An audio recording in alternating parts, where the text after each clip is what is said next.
And we are back with the fifth and the final segment of the GSMC Basketball Podcast, presented by the GSMC Sports Network. And in this final segment, I'm going to be looking at Karl-Anthony Towns' top five power forwards in NBA history, and we're going to go straight into this. So, wrong slide. All right, here we go. So, the list, I don't know if this is in any particular order, but I'm just going to put it in the order that it's listed. So at 1, it's Dirk Nowitzki, which I don't agree with. And number 2, Kevin Garnett, which again I don't agree with. Tim Duncan, who I think is in the completely wrong spot. This guy, who I don't want to talk about. And Charles Barkley. So let's break down this list from top to bottom. So Dirk Nowitzki, obviously Dirk Nowitzki is, in my opinion, a top 3 power forward of all time. But I have him at 3. And really, the best power forward in NBA history should be this man right here, Tim Duncan. He by far has the most accolades out of any power forward. He has the most team accomplishments. He also has a history of winning every single time. And every single season that he's been in, he's made the postseason. And really, there is no reason for Tim Duncan to not be number 1 on anyone's list when you're talking about a power forward. Some people can make an argument that Tim Duncan is a center, and I do understand that, but when you look at Basketball Reference, he was listed at power forward. So I think that actually no, I lied. I have Dirk at 2nd, and then I have Kevin Garnett at 3rd. And mainly, the big problem that I have with this list is Tim Duncan not being number 1. Again, I don't know if this list is in order, in the order that he thinks is the best to the worst, but he should have been the first power forward mentioned, if anything. And with Dirk Nowitzki, yes, I do understand the argument for him being the best. He does have one of the craziest championships ever won when he when he beat the Miami Heat. He was also able to sweep Kobe Bryant and the Lakers that ended up coming off of back-to-back championships. Also ended up beating the Thunder with Kevin Durant, James Harden, and Russell Westbrook in the process as well. And that was a very, very tough road to the finals, which was capped off by beating LeBron James and the Miami Heat, a team that everyone thought was going to win the finals that year. But, of course, LeBron ended up playing really, really bad in that. In fact, really, really bad is probably a huge overstatement on how he played. He was awful in that postseason. It was so bad that people still talk about it to this day.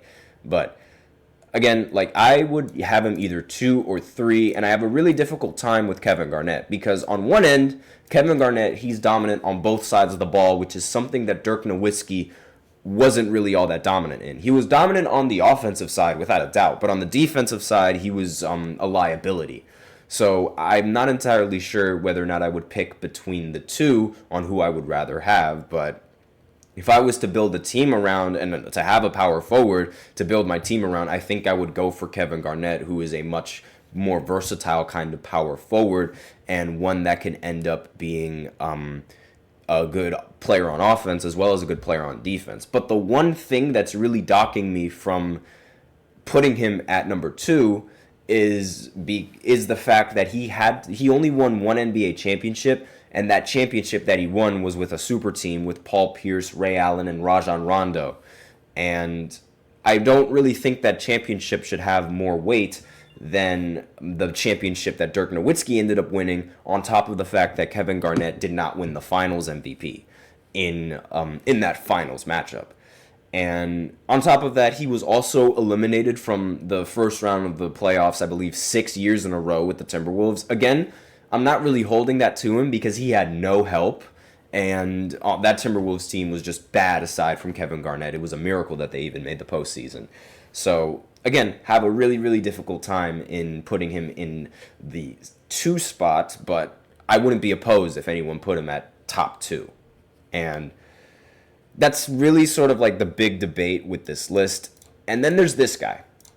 Now, I'm Karl Malone, yes, he was a fantastic basketball player, but I'm sure all of you know why he's one of the least favorite NBA players in the history of the NBA. And I'm not going to talk about that. I'm going to talk about strictly basketball. He is a playoff choker. Like, that is one thing that never gets talked about when we talk about this guy. He is a notorious playoff choker. Every single season that he's made the postseason, his points, his efficiency, his production, they all drop completely off a cliff. It's every single postseason. You can go ahead and look up the stats. Every single time he makes it to the postseason, he ends up playing worse than how he played in the regular season. And a big reason why people give him this top 5 power forward spot is because of his longevity and his ability. You know, he did win the MVP for one year, I believe it was. And again, like, yes, he was a fantastic player. He's a Hall of Famer. But still, I just cannot really put him in a top 5 spot when in the brightest of moments, he ends up playing worse and worse and worse every single time. I cannot do that. I just don't feel right doing that. And I would actually have preferred somebody like Giannis being in the top 5 power forward rankings. Because yes, Giannis is already a top 5 power forward. Like, he's already proven that to me. His averages between compared to Karl Malone, they're pretty similar. For his career, Giannis ended up averaging 23 points per game to Malone's 25 points per game. But a big reason why the production isn't greater is because of the first few years where Giannis wasn't the caliber player that he is now. And he averages like 0.3 rebounds less than Malone. He averages more assists than Malone, averages more blocks, averages better efficiency from both the three-point line and the field, like overall from the field. His effective field goal is also much higher. And on top of that, Giannis plays defense. That is one of the things that, yes, Karl Malone, you could argue that he was a pretty solid defender, but a big reason why he was so talented was because of his scoring ability. And in my eyes, Giannis can do just that. And even so, Giannis elevates his play in the postseason. We've seen that because he's won the Finals MVP. And again, you can make the argument that it was because a lot of people got hurt. It doesn't matter. When there was an opportunity and there was a time, he was there. And he proved that. And that's something that Malone does not have on his legacy, a championship ring or a Finals MVP. Meanwhile, Giannis has the championship MVP. He also has the regular season MVPs, the same amount as Karl Malone. I also made a mistake. Malone had 2 MVPs as opposed to 1. I apologize for that. But Giannis also has 2, as well as having a defensive player to his resume as well. He was also selected all defensive team more times than Malone did. And really the only thing that I guess you can make the argument for let me just go ahead and go back to this guy right here, is the fact that he has longevity and he played a much longer career than Giannis. But give Giannis time, and I guarantee you he's going to be a top 5 power forward. He should be a top 5 power forward already, and this guy should not even be on this list. I don't agree with it at all. I think Giannis should be on this list as opposed to this guy, especially because of those postseason performances. I mean, they were just awful.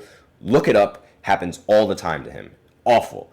And then on the 5th is Charles Barkley. I don't really have much to say. I definitely think he should be in the top 5, but in the bottom half of the top 5, because he is one of those players that actually completely changed the game. There was a rule that was implemented towards the end of his career where it was like, you cannot have your back to the basket for a certain prolonged period of time, right? And the big reason for that was because Charles Barkley would abuse that. Like, he would straight up have his back to the basket for more than 10 seconds and just bully whoever is down low. And the NBA had to completely amend that rule. And when you get a rule amended strictly to slow you down, it means you change the game, and it means you need to be remembered as a top player at your position. It's just that simple. And It's a big reason why a lot of people, they give Curry a lot of credit because a lot of people say that he changed the game. They also give other players like let me think, Iverson credit, Wilt Chamberlain credit as well for a lot of rule changes because of just they implemented rules to try and slow you down. Like, you have to be really, really good for the NBA to completely revamp its rules just to slow you down. And you have to be remembered for that. So I really don't have any problem with Charles Barkley being on this top 5 list. He changed the game. Only thing that he doesn't have to him is a championship ring. I'm not going to bully him on that, mainly because he already gets bullied by Shaq on live TV about how he doesn't have a championship ring. But really, he should not be on this list. He should not be on this list, and all of you know why.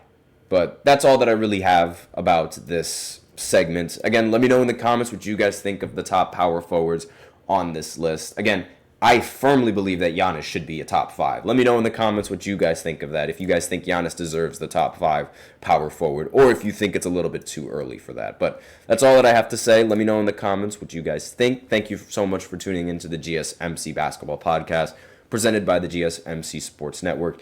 Your support means a lot to us, so remember to subscribe to the show, leave a positive review. It really makes a difference. We also invite you to follow us on Facebook, Twitter, TikTok, and Instagram for more content and updates. And as usual, we love to hear what you guys have to say during the show, whether you guys have a hot take, burning question, something you've been dying to share. We're all ears. If you really want your comment or question to get noticed, I recommend using Super Chat. You just click on the $ below the chat box and you can send in your comments and donations that way. If Super Chat's not really your thing, that's okay. You can always use the link displayed below the ticker, gsmcpodcast.net, and you can send in your comments and or donations that way. Either or really helps the show. That's all that I have today. Thank you so much for tuning in. I am your host, Nelson, and as always, take care.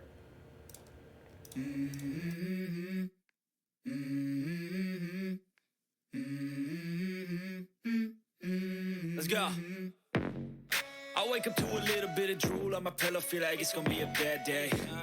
Yeah, I'm tired of shit, and the coffee ain't hit yet. Damn, ain't that great. I don't wanna go.